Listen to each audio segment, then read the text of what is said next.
అన్నమయ్య జిల్లా కేవీపల్లి మండలం వడ్డిపల్లిలో న్యాయవాది హత్య జరిగింది. మరింత సమాచారం మా ప్రతినిధి నారాయణప్పని అడిగి తెలుసుకుందాం.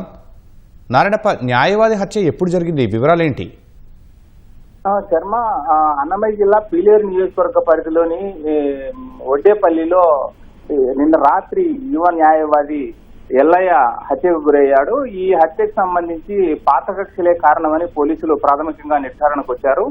గతంలో ఈ వడ్డేపల్లిలో, కేవీపల్లి మండలం వడ్డేపల్లిలో కొంతమంది యువకులు దోపిడీలకు, దొంగతనాలకు పాల్పడుతున్నారు. ఈ సంఘటన నేపథ్యంలో వారికి సంబంధించిన వివరాలను న్యాయవాది ఎల్లయ్య పోలీసులకు సమాచారం అందించారని కక్ష పెంచుకోవడంతో ఎల్లయ్యను హతమార్చినట్లు పోలీసులు ప్రాథమికంగా నిర్ధారణకు వచ్చారు. ఈ దారి దోపిడీకి, దొంగతనాలకు పాల్పడుతున్న యువకుల సమాచారాన్ని పూజారి ఎల్లయ్య, న్యాయవాది పూజారి ఎల్లయ్య పోలీసులకు సమాచారం ఇవ్వడం, ఆ సమాచారం ఆధారంగానే పోలీసులు కేసులు నమోదు చేసి యువకులపై కేసులు నమోదు చేసిన నేపథ్యంలో గడిచిన కొంతకాలంగా ఎల్లయ్య మీద కక్ష పెంచుకున్న యువకులు ఆయనపై దాడి చేసేందుకు ప్రయత్నిస్తున్నట్లు న్యాయవాది ఎల్లయ్య గుర్తించారు. ఈ నేపథ్యంలోనే పోలీసులకు సమాచారం అందించి పోలీసులకు సమాచారం అందించిన నేపథ్యంలో దాడికి, దొంగతనాలకు పాల్పడుతున్న యువకులు తనపై కక్ష కట్టారని, తన మీద దాడి చేసేందుకు అవకాశం ఉందని కూడా